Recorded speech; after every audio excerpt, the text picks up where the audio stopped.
Every team, every topic, everywhere. This is Believe. Hey, y'all.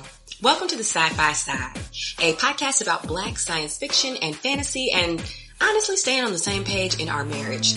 I am one of the co-hosts, Amber Wallen, and meet my darling husband, Ben. And last name? Wallen. We have the same last name, yes. That's Benjamin Wallen. And today on episode 1, we're going to be comparing Octavia Butler's 1973 classic book, Kindred, to... I actually think it was published in 79, maybe. Okay, well, can you look that up right now while I... Oh. Damn, can I do the damn welcome?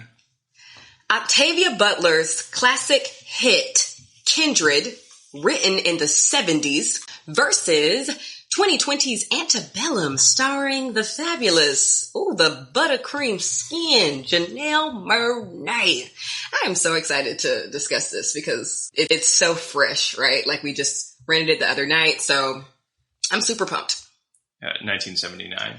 Thank you, white male, for your opinion. That's me. So, the reason that we're doing this podcast is because you're always sighing at my science fiction fantasy obsession. Can you just go into where that deep sigh stems from? Well, honestly, I think that a lot of, the genre of science fiction is such a boys' club.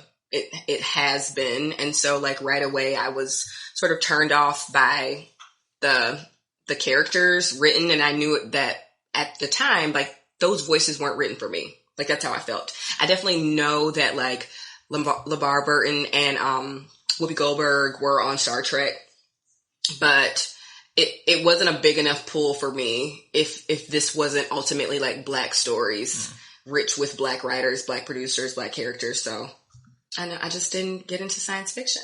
Yeah, it just reminds me of that time I tried to have you watch Lord of the Rings. Kill me now. The thing about it is I don't have to consume that content currently, so because there are now so many new writers and creators that are telling these stories that have been repressed for so long. So I'm kind of just like, if I never have to watch the white man's story again, I'm here for that. Absolutely. But I guess you're trying to bring me over to the dark side.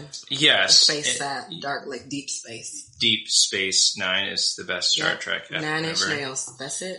Yeah. So, that's a great segue though, because, I remember you saying that, and then I recommended to you the mother of science fiction, and Kindred.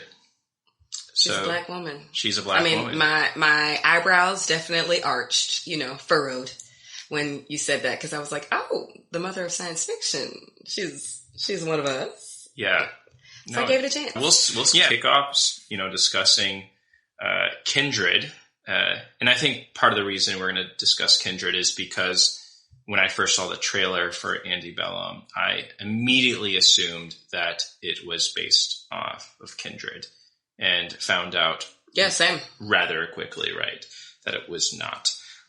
But just as a warning, there will be spoilers. Oh, so many spoilers for Antebellum. So just like pause now, go see it, pay the little $20 USD, and then press play again. Yeah, and then there will also be lots of spoilers for Kindred. So you can pause and go buy Kindred at your local bookstore. Oh, ASAP. I don't even think you have to give a spoiler alert if it's been out for decades. Am I crazy to think that? I don't know. Okay, well. Maybe. My bad. I'm just trying to be as respectful as possible. Respect. It is about respect. So, I'll start with a short summary. Dana from Kindred is a Black writer in the 70s, and she's pulled back into the antebellum South when she is celebrating her birthday with her white husband, Kevin. She's in her mid-20s. Kevin. Kevin, white husbands. Anyway, she's called back in time to save her white slave-owning ancestor, Rufus. And she is then propelled forward in her time of the 1970s when her life is endangered. And the story is a cycle of this being pulled back and forth. And it follows Rufus as a young boy into his adulthood and sort of his trajectory, but also Dana's trajectory of seeing these slavery accounts firsthand. And let's just start with, like, what was your first reaction, Amber, to reading this? I mean, I think every Black person's nightmare is, going to sleep modern day and waking up and you're, pulled back into slavery. And I think that is definitely a nightmare I've had before. And it's so interesting because Octavia Butler, like, her writing style is just so almost like gritty to me. Like, when I was reading Kindred for the first time, I would start reading and I would start sweating because she was so descriptive. I feel like when it comes to Black pain, everybody likes to do Black pain, right? Like, we love a Black pain aesthetic. But Octavia Butler, it transcended Black pain. Like, she took anybody who was reading this book there. Like, every time, every character and slave and person that, like, everybody had a name, and you felt every bruise, scrape, cut, and your mouth would salivate, and you would cry and you would sweat. And it was just so visceral. I cannot explain enough how well written that book was. It left me shook. I was scared. And honestly, a great piece of Black art written by a Black author makes you, look at your white friends, and in my case, white husband, away. Like, I think when a book or a movie does a good job, I leave the theater and I don't want to talk to you.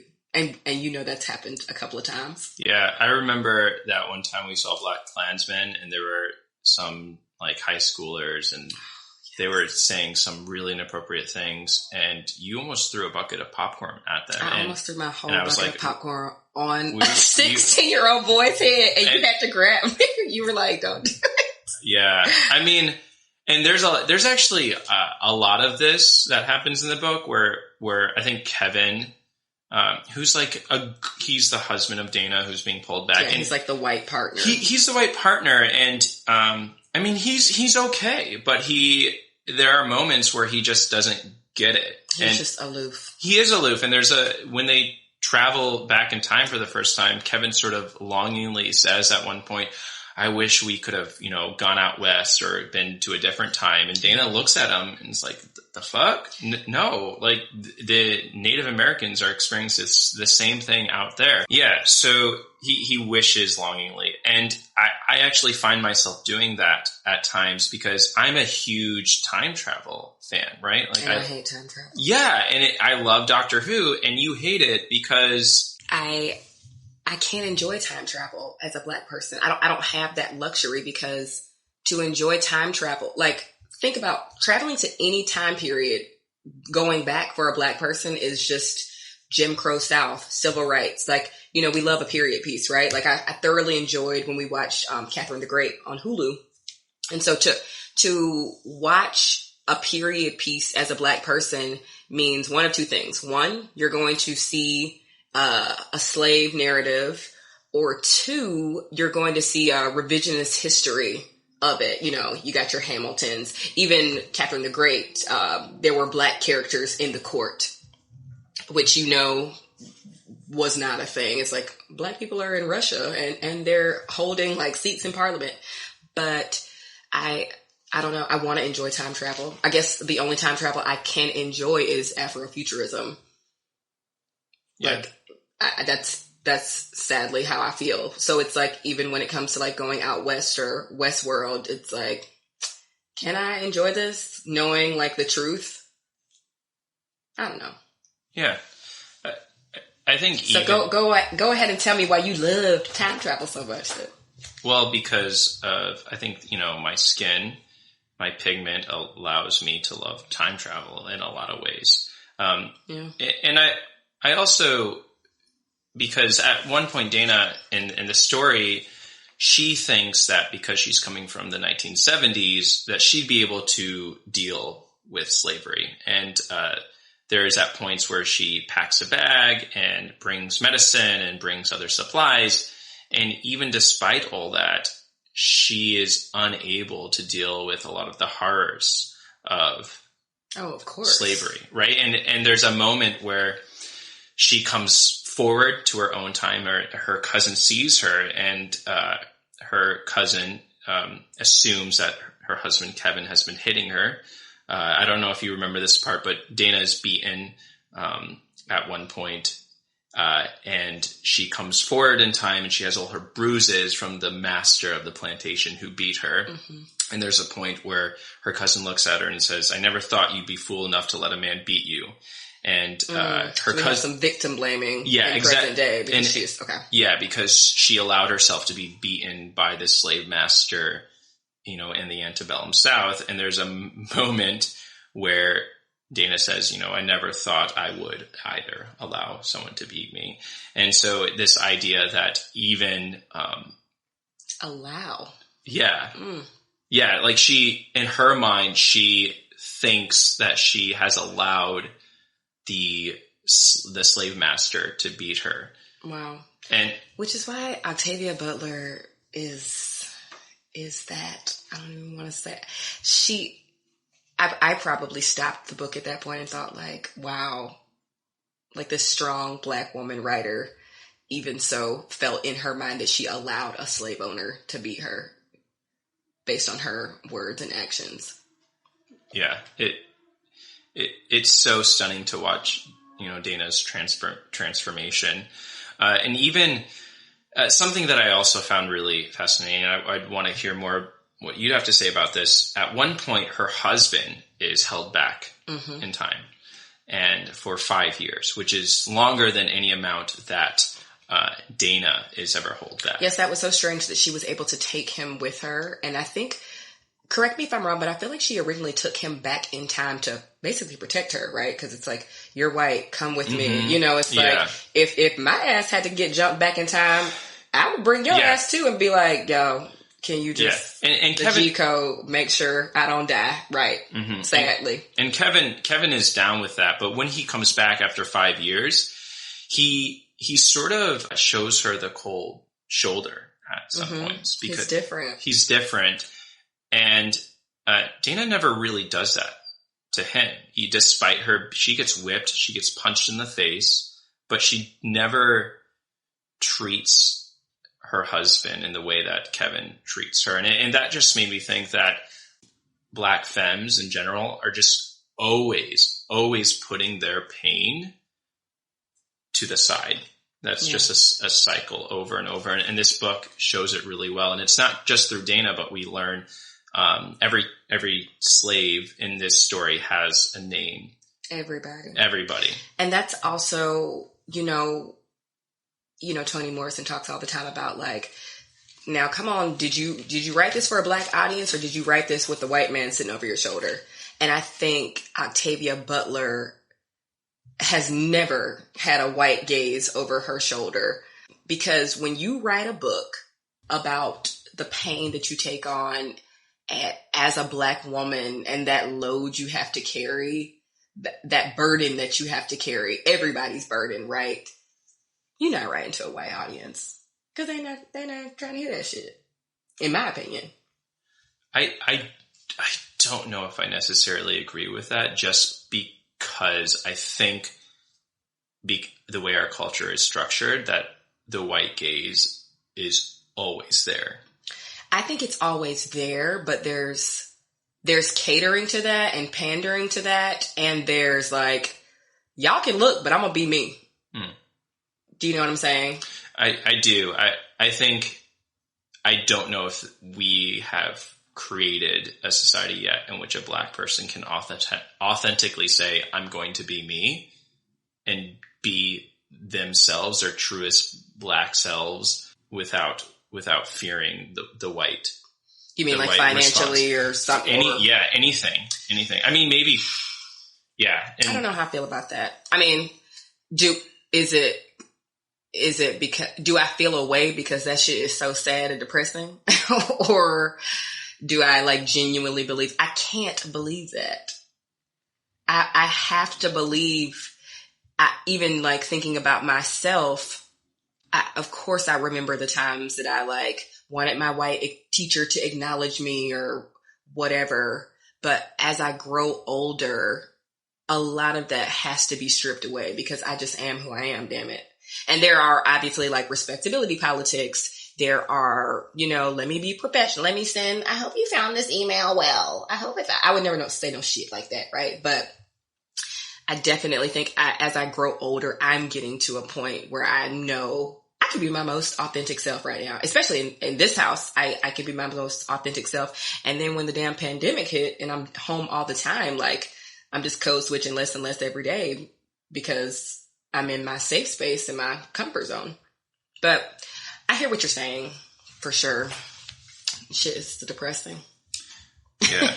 Yeah, I think... But she wrote the fuck out that book. I'm telling you, it was so good, right? Yeah, no, it is good. There's definitely, this space, our home, right?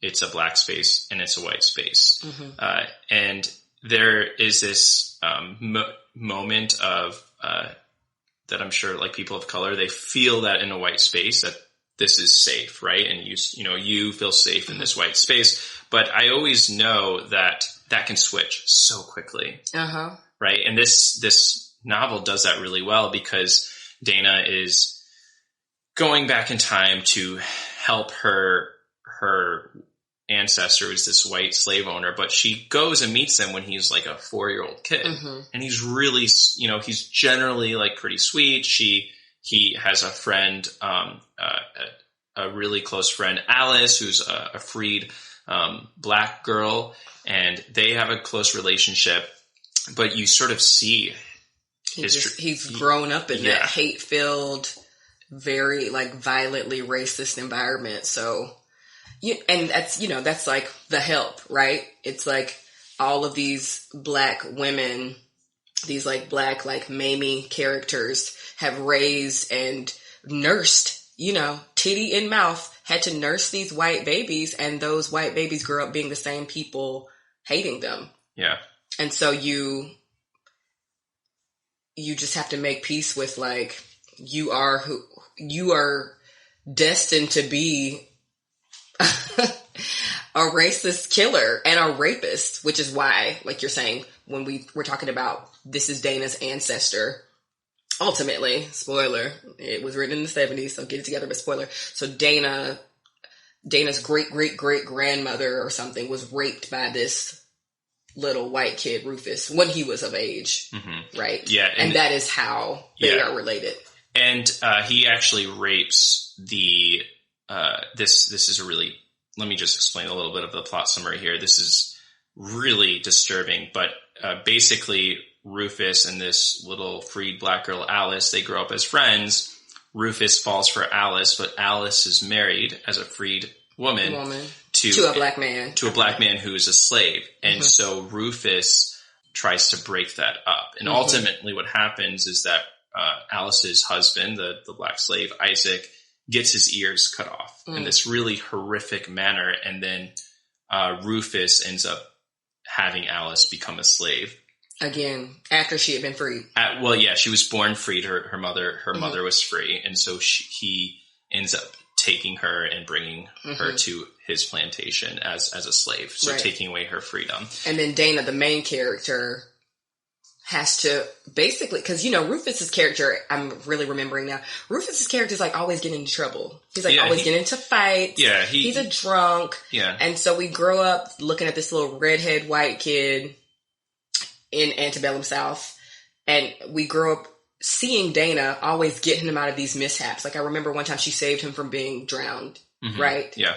And then later we learn like, damn, she had to keep his ass alive. Yeah.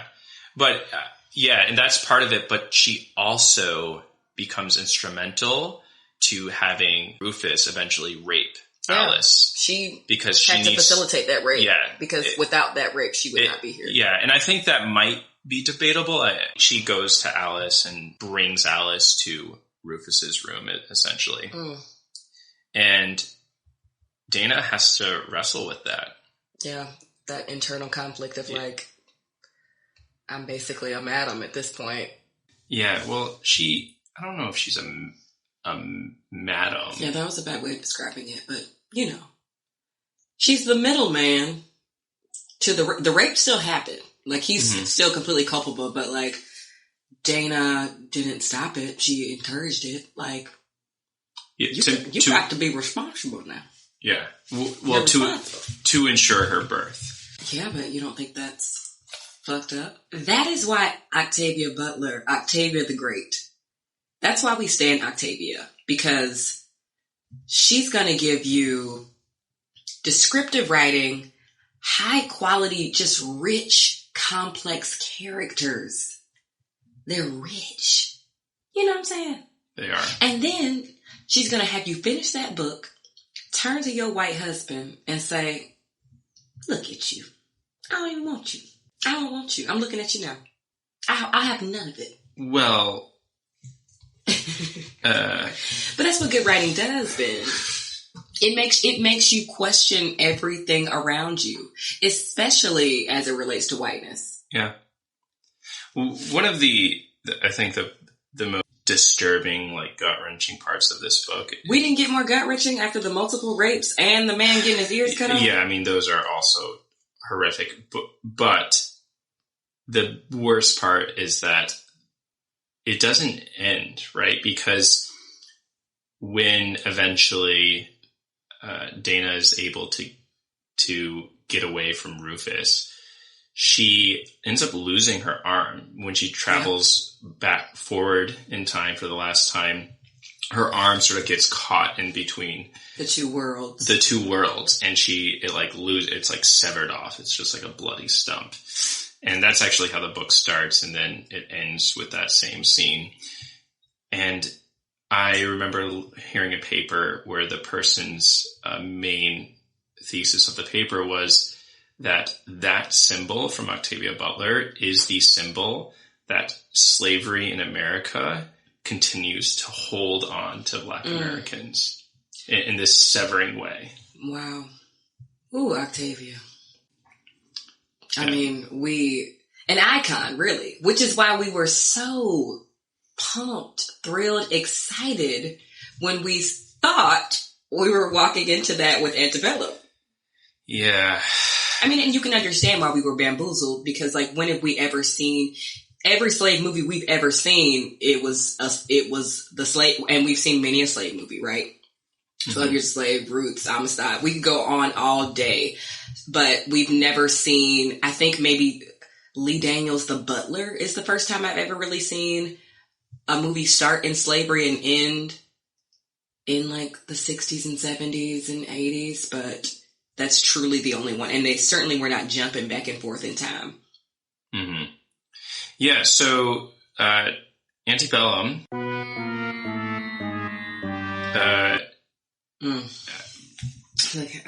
Let me get my size. Initial reactions. Yeah. Well, or let's go. I mean, I guess we went into expectations to it, but I had very, very high expectations for this. You know, Janelle Monae is an amazing actress. Mm-hmm. She's the trifecta. She's a cover girl. She's a singer. I mean, she's giving these hoes life and death at the Met Gala with her looks every year. So she has set the bar high for herself. Yeah, I was more of thinking her work in Electric Dreams, which... You know, I'm not as familiar with her discography outside of like the commercial, like, 'cause baby, whether you right. You know where I was trying to go with that. No, yeah, for sure. But she has... Let your booty do that yoga. You know, I know that one. Uh-huh, you do know that one. I know it. You sing that one a lot. I do. It's a good... I mean... It's a yoga bop. It is a yoga bop.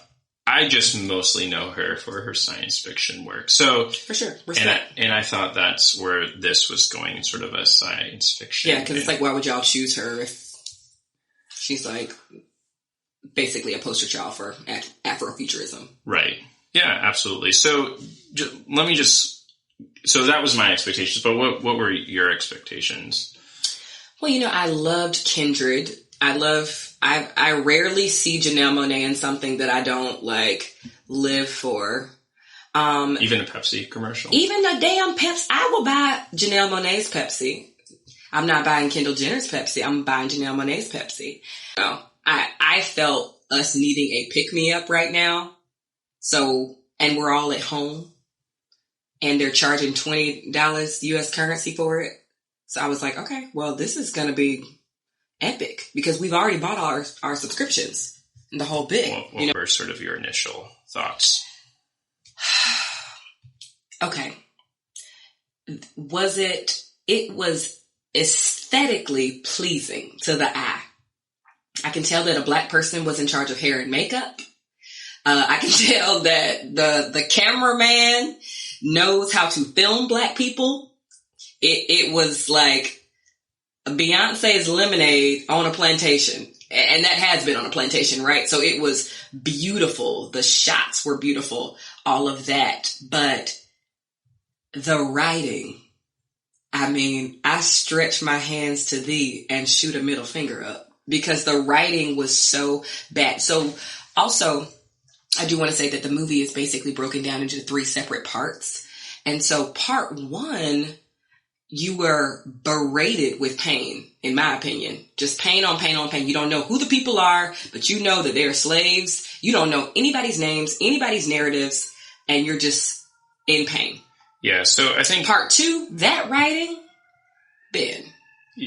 It was. You know that writing was subpar. It was bad, but let me just go in with just a brief summary of part 1. So, part 1, you are thrown into this plantation with Confederate soldiers walking around, and it's giving you a vibe that this is the Civil War is happening, right?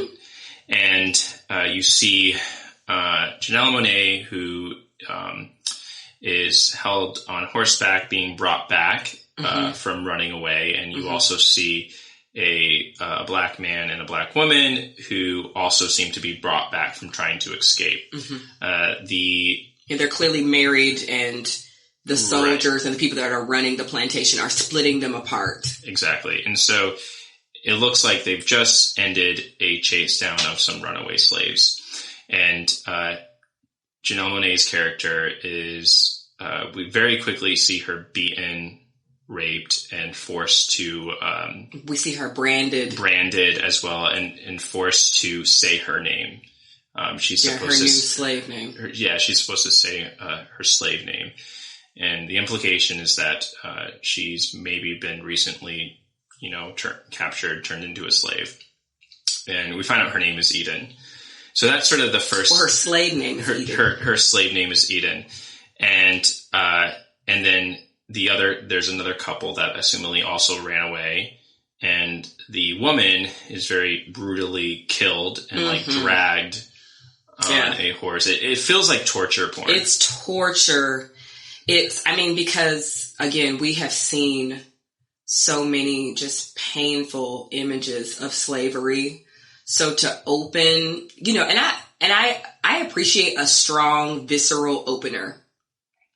But there needs to be something different because we've seen it all. And Ben, I'm gonna tell you this. I'm not sure if you've seen this, you're gonna be with me some years. So we got many a Black movie to watch, but one of the most poignant parts of Roots is Kunta Kinte is, the main character, and his slave owner is trying to, change his name to Toby.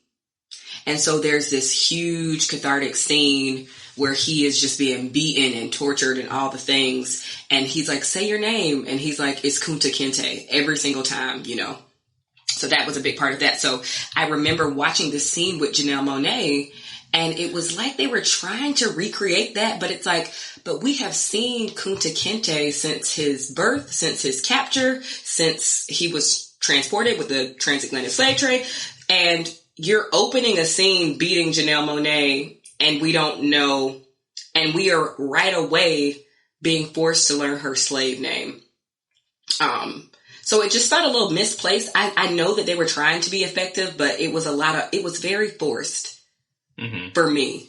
I just think we're at a point in cinema and books that you're going to have to do more than make something look beautiful and have an all-star cast and have, high quality lace fronts and eyelashes. It just takes more than that. The writing has to be there. You know? Agreed. You want to talk a little bit more about the plot? A younger woman. This is still in part 1, right? This is still in part 1. And when there's a new shipment of slaves who are brought in, and when that one specific younger woman is brought in, she recognizes Janelle Monae's character. And we're not really sure what she recognizes about her, because at this plantation, you are not allowed to speak to other slaves. Everything is done in silence. You can't even sing when you're picking unless cotton. You're like requested. Unless you're requested. And there's also the madam of the house, who's played by Janelle Monae, who I don't even remember her name. The crazy part is maybe no one had a name. Janelle Monae had 2 names, and I promise you, Ben, no other characters had a name. I don't know how they did the script. It must have said black person 1, 2, 3. It must have said light-skinned black person versus dark-skinned black person, because there were no names. The white people didn't have names. Her husband didn't have a name. I don't know. It's like, who was who when the credits were... Anyway, I typically love Janelle Monae. I loved her in Hunger Games. I loved her in Stepmother. I loved her in Saved. So I was here for her being the villain. I wish I knew who she was.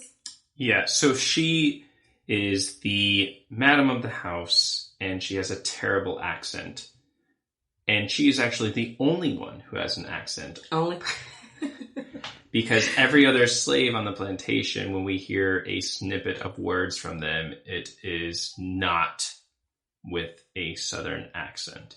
So you are getting the implication something weird is going on here, right? Mm-hmm. That's part 1, basically. And there is a cut scene to part 2 where Janelle Monae is being visited by the Confederate general of this Confederate outfit on this plantation. The Confederate general visits her, rapes her, and then you hear a cell phone ring, and we're cut into part 2, where Janelle Monae wakes up in 2018, and she is a writer. She's sort of she's like, I'm every woman. She's a mom. She does yoga. She drinks iced coffees. She's also a writer. She debates. Mm-hmm. And she is this Kimberly Crenshaw character who wrote on intersectionality. And that's sort of how they're making her. She is this academic who debates people on a Fox News type of channel. And she's kind of like a Brittany Packnett Cunningham character. Mm-hmm. And in that scene, we see her with her family, and she's going to go on this book tour. And that sort of is the summary of mm-hmm.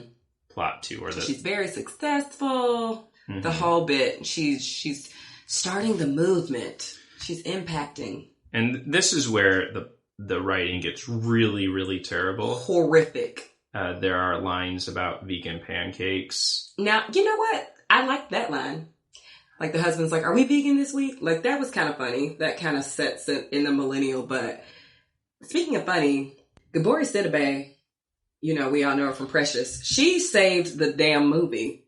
I think it got like 48% on Rotten Tomatoes. She bumped it up 10% because she was the comedic relief from start to finish for me. Yeah, Gabori Sidibe is Janelle Monae's... Yeah, like her bestie. Her bestie. But Janelle Monae's character now is no longer Eden, it's Veronica. Veronica. Mm-hmm.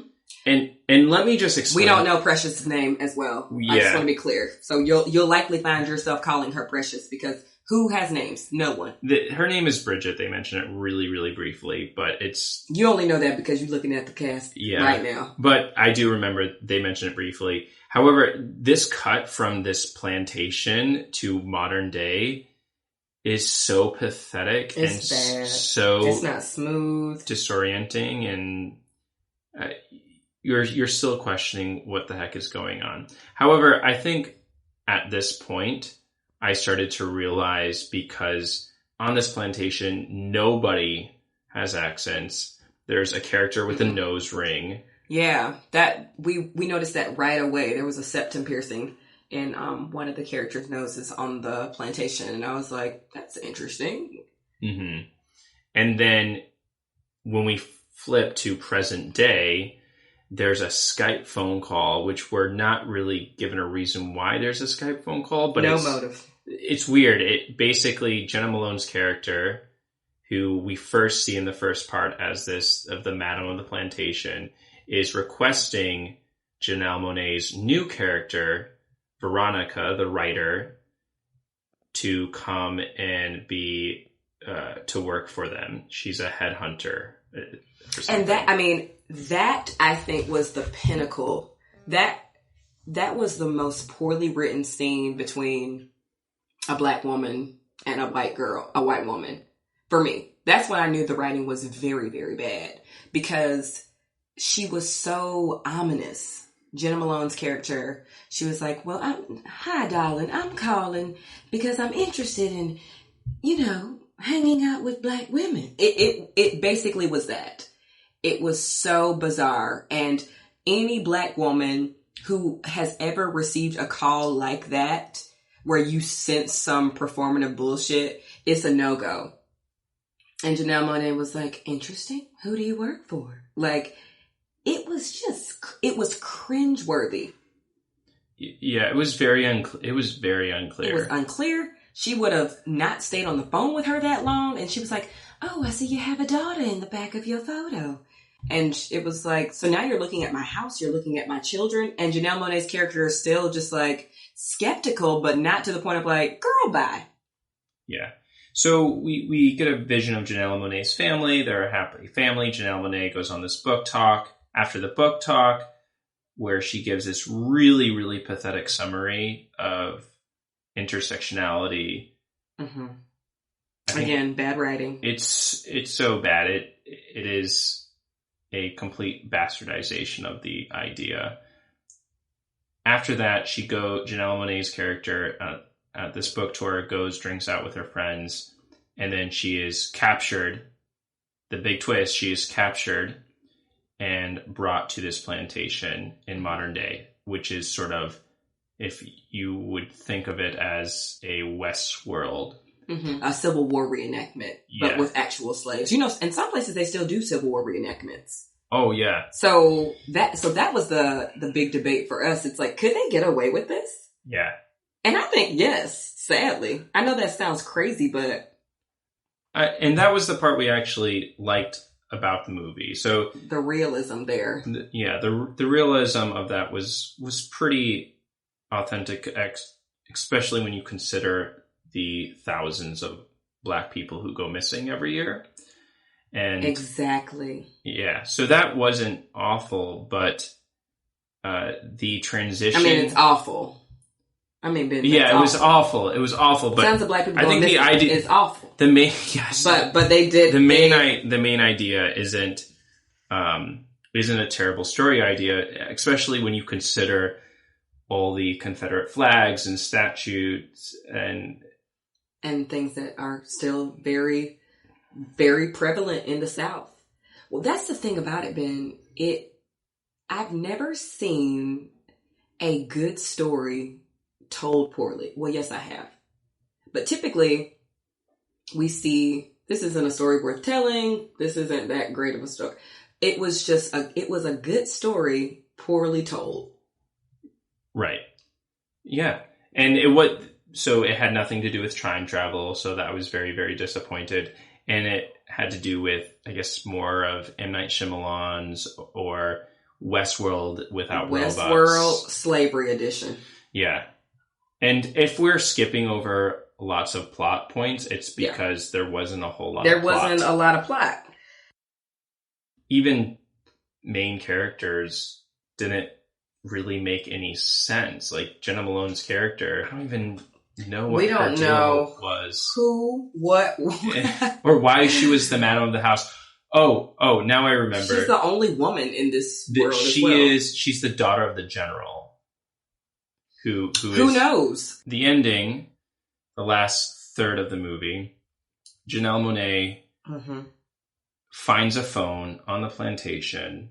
Yeah, she's been hatching this plan that has taken her all of 6 weeks. Meanwhile, people are dying. It does take a while, obviously, to plan your escape if you've been captured. But it is solely Janelle Monae. This is where I got the most disappointed. It is solely Janelle Monae who hatches this plan and pulls it off. And that is so unfair to all of these other actors, characters, other slaves on this plantation. Because it was just like a one-woman show, and she was the only one that got any of that glory in a way. And I feel like there are just so many, when we talk about like Black stories and African American stories, it's the community is so rich. Mm-hmm. You need that community. Yeah.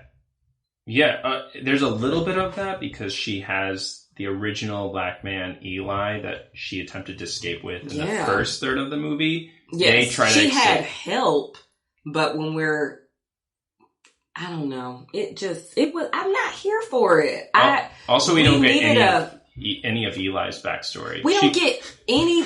She calls him a professor at one point. She's like, I miss you, professor.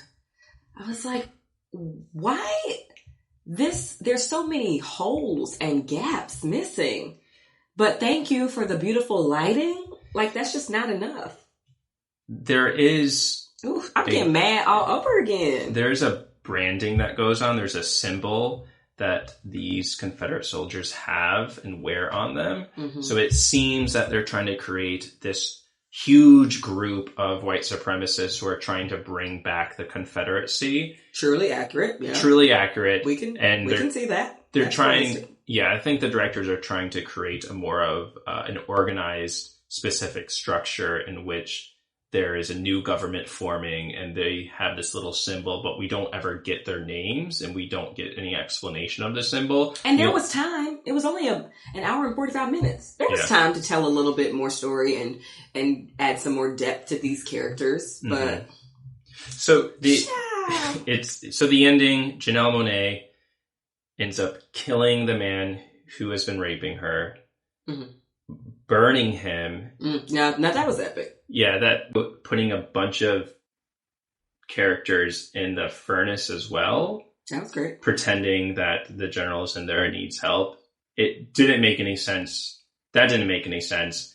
She gets on a horse, she runs away from the plantation, and then Jenna Malone shows up, also riding a horse, chasing after her. Oh, we didn't tell you. Janelle Monae, she is a freaking unicorn. So she's also this powerful Black activist and an equestrian. Oh yeah, rider. She's like won awards there. So they want you to know, like, well, it makes sense that she can ride a horse because she won these awards over here. Yeah, there's a very short scene in the second part of the movie showing her accolades in her house and her horse, and we're supposed to pick up that she's this great writer. And they try to bring that point home. They're like, "Hey, audience, 1 + 1 is 2, and we will remind you of that time and time again." We're like, we get it. We're looking for something deeper, right? So she rides away, and Jenna Malone chases after her, and there's this big info dump saying that Jenna Malone's father is the general. And wanted to choose... Jenna Malone has a whole monologue. Which explains parts... Nothing? Explains and everything. Nothing. It's like watching a comedian bomb. I want you to win. But now we're all just uncomfortable. We needed a win in the year 2020. There are these close-up, slow-motion shots that are pretty cool. For example, once we realize we're in modern day, there are planes flying over the plantation. Mm-hmm. There's a cool scene where Janelle Monae walks away with the fire flame. But I think half of the budget was spent in slow-mo editing and reels because the part of Ben, it's true. The part of the movie where she was, riding the horse sort of like Braveheart style, she was in slow-mo damn near 20 minutes. The last 20 minutes of the movie, Janelle Monae is in slow motion, which she's beautiful. She's gorgeous. She's a strong figure. If you would like to watch a Black woman on horseback in slow-mo, like, go off, eat your heart out, because that's what you're going to get. But it ultimately just amounted to nothing. Great camera, though. Yeah, and I think they were trying. There's this quote in the beginning from William Faulkner that says, "The past isn't dead; it isn't even past," and that begins the movie with this very scary violin music and very slow one shot of the whole plantation. That was very cool. The beginning part was really great. The opener that lasted 30 minutes. It was effective at first, and then in the second, it was just like bacon wrapped pain. It's pain on pain on pain. Don't eat before you see this film, because the first 30 minutes is just hell on earth. Yeah. So, but if you come a minute late and you miss the title card, the past isn't dead. It isn't even past. Don't worry, because in the second part, they're going to remind you again. Janelle Monae's best friend, who is white, the other girl, white woman who is nameless, gives you that quote again. The past so much. They said time so much. They said future. They said tomorrow. Don't look back. Girl, leave it in the past. Like, they really leaned into those words. Like, they wanted you to get it. They lobbed it in there. And we're just kind of like, but we got it. Add some actual writing. We get it. And that sigh, that sigh is how I feel about the whole shit. Also, the general is actually a U.S. senator. Did you get that? No. In real life, he's supposed to be a U.S. senator? Yeah. Like, in the movie, he's supposed to be a U.S. senator. And no one got that. Let's talk about some things. Let's talk about some more things that we did like, which was... The makeup and hair. The camera. There was this creepy scene where there is this little white girl. Yeah, a nice little the shining moment. Yeah, there's a shining moment where in the second part...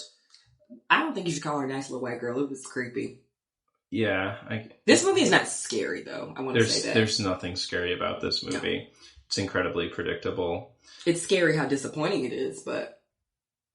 Yeah. Ugh. But if you want a couple of, like, laughs, Gabori Sidibe, I think, is the reason to watch the film. Yeah. Would I pay another $20 for it? Absolutely not. Well, we paid for it, so people listening wouldn't have to. Right. I did enjoy. You reaching? Find it. What did you enjoy? Come on. I gotta look through my notes. Spit it out. I enjoyed laughing at the terrible writing. We did miss this part where I forgot to mention there's the young woman who's brought on. I don't remember her name, but in the first part, she's this young black woman who recognizes Janelle Monae's character. She ends up getting beaten to a point in which she loses her baby. Oh, yes. Right. And that sort of sets Janelle Monae off to try. Because now we know she's a mom and she's fired up. Yeah, and she's ready to make her second escape. That's sort of the turning point for her to make her second escape. However, that, going back to a book that we did enjoy talking about in Kindred, there is a scene where a character is a pregnant woman is beaten until her baby drops out of her. Mm. And that Kevin in Kindred witnesses that. It's very traumatizing for him. Mm-hmm. And a huge problem of this is that there's these terrible, awful, vile things that happen and no really deep look at the trauma that it's causing. Because one, they have to, I guess, plot-wise, they have to hide that their pain because they are slaves. The people who are exploring this. But in Kindred, you do feel even the slaves who experience this trauma, they do express moments of frustration and anger and sadness, despite having to hide that around their white slave owners. But in this story, more white people had voices in this movie. Yeah, because the plantation, you had to stay quiet. I know, but you can still have moments where characters are interacting. Right. and show the consequences there. But like, there were so many actors that just had to serve face the whole time. I'm going to talk about two things that made me laugh. Gabori Sidibe and her hotivities. You remember when she just kept talking about, we trying to get into some hotivities today. And I was just like, this is actually perfect. I love her. Do I want to keep watching this movie? No. But do I want to go get a cocktail with her? Absolutely. Secondly, Black people lean in, because this was just horrible. So there's a scene where Janelle Monae is about to plan her escape. And she does what? She reaches for some moisturizer and greases her scalp. You know that Bronner Brothers? Mm-hmm. There's like this can of like, you know, hair moisturizer, which all Black people know what that can is. But when you write for a white audience and you have to show Janelle Monae greasing her scalp before, like, that's the only reason why you did that. Like, like who the fuck greases their scalp before they free from slavery? How is that important right now? It's not important. You just want white people to know, like, just so you know, white people, this is oil sheen. It could have been better. Who cared what it was? But when she was about to plan her escape and grease her scalp, I cackled. Yeah, I also didn't care about her escape. Throughout the film, you see her trying to walk on like these... that, Ben? I mean, she's trying... Damn, you didn't care about her escape?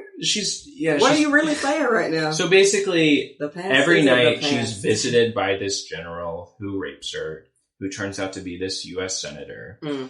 And it practices getting up and walking on uncreaky floorboards and opening up the door. She's planning the escape, but we just...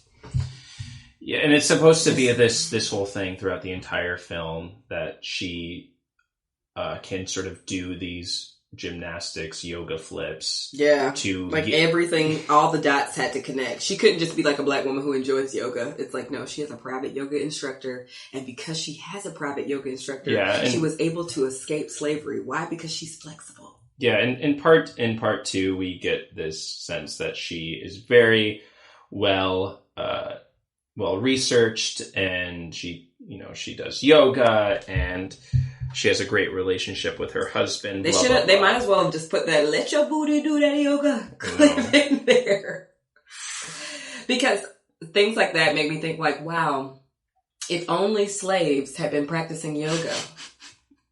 Wow.